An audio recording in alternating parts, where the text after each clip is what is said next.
is your 420 Radio News for Thursday, March 27th, 2014. I'm Russ Belville. Teens who smoke marijuana do better in school than cigarette smokers, study shows. This from rawstory.com. Students who smoke marijuana do better in school than their cigarette-smoking classmates, according to a new study. Canadian researchers surveyed nearly 39,000 Ontario students in grades 7, 9, and 11 between 1981 and 2011 on their marijuana and tobacco use and their academic performance. The study found that students who only smoked marijuana performed better in school than students who smoked only cigarettes or those who smoked both cigarettes and marijuana. Those students who do currently smoke make up a very, quote, marginalized, vulnerable population, said the study's lead author, Michael Chaitin, assistant professor in epidemiology and public health policy at the University of Toronto. It's not an absolute that they do better, he said. It's that social norms have changed and the population of people who use marijuana are more like the general population. The Canadian study, published in the March edition of the Journal of School Health, found pot smokers performed relatively better than cigarette smokers, but they didn't outperform non-users. No, legalizing medical marijuana does not lead to crime, according to actual crime stats. This from the Washington Post. There's no evidence that legalizing marijuana for medicinal purposes leads to an increase in crime. In fact, states that have legalized it appear to have seen some reductions in the rate of homicide and assault. These findings come from a nationwide study published Wednesday in the journal PLOS One. Researchers at the University of Texas at Dallas looked at the FBI's Uniform Crime Report data across the country between 1990 and 2006, a span during which 11 states legalized medical marijuana. Throughout this time period, crime was broadly falling throughout the United States, but a closer look at the differences between these states and within the states that legalized the drug before and after the law's passage further shows no noticeable local uptick among a whole suite of crimes: homicide, rape, robbery, assault, burglary, larceny, and auto theft. The robbery and burglary findings are particularly interesting, as those are the crimes we'd most likely expect to see outside medical dispensaries. But what about the apparent declines in homicide and assault? The researchers offered an explanation. Marijuana legalization may lead to a reduction in alcohol use due to individuals substituting marijuana for alcohol.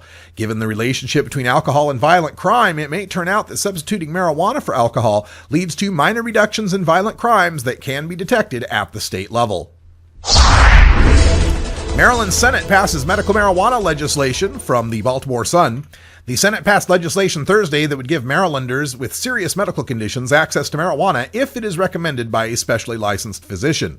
As amended in the Senate, the bill is significantly different from the version passed by the House. The Senate bill, which passed 45-1, takes a much less restrictive approach to the number of licenses for growers and distributors of marijuana, which the House had limited to 10. The Senate version has no limit on the number of growers and calls for a minimum of 94 distributors to be spread across the state. The Senate, motivated by concerns of a monopoly with the House approach, separated the growers from the distributors. Pennsylvania marijuana bills would cut penalties for small amounts, from Lehigh Valley Live. A Pennsylvania lawmaker who's running for lieutenant governor has introduced 2 bills to lessen penalties for possession of small amounts of marijuana. Senator Mike Stack, a Philadelphia Democrat, said in a news conference today one bill, SB 1307, would make possession of less than an ounce of pot a summary offense for the first 2 incidents. After that, local prosecutors would have discretion to file criminal charges. Possession of up to 30 grams, or about an ounce of marijuana, is now a misdemeanor, carrying a maximum penalty of 30 days in prison and a $500 fine. Stack, one of 6 candidates vying to be the running mate of the Democratic nominee for governor, is also introducing a bill, SB 1308, to make it easier for people to have their records expunged of convictions for small possession amounts of the drug. Both bills were referred Tuesday to the Senate Judiciary Committee. Long shot, California may yet vote on marijuana legalization in 2014, from Seattle Post-Intelligencer. A California initiative that has failed once this year to collect enough signatures to put recreational marijuana on the ballot in November has been resurrected, but its future looks grim. On Monday, California's Secretary of State approved language for the Marijuana Legalization Initiative statute. The sponsor of the initiative's earlier incarnation, Burton Doozy, tried and failed in February to turn in enough signatures on the California Cannabis Hemp Initiative. Taking a cold look at the prospects, CCHI has nowhere near the $3 million in cash it takes to get professional signature gatherers on the street.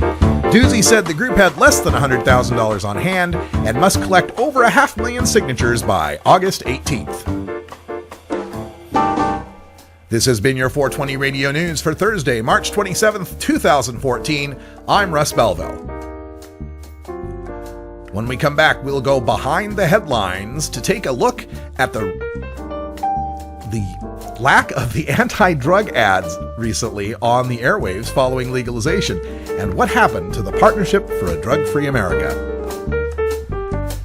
You're listening to The Russ Belville Show on 420radio.org. We'll be right back.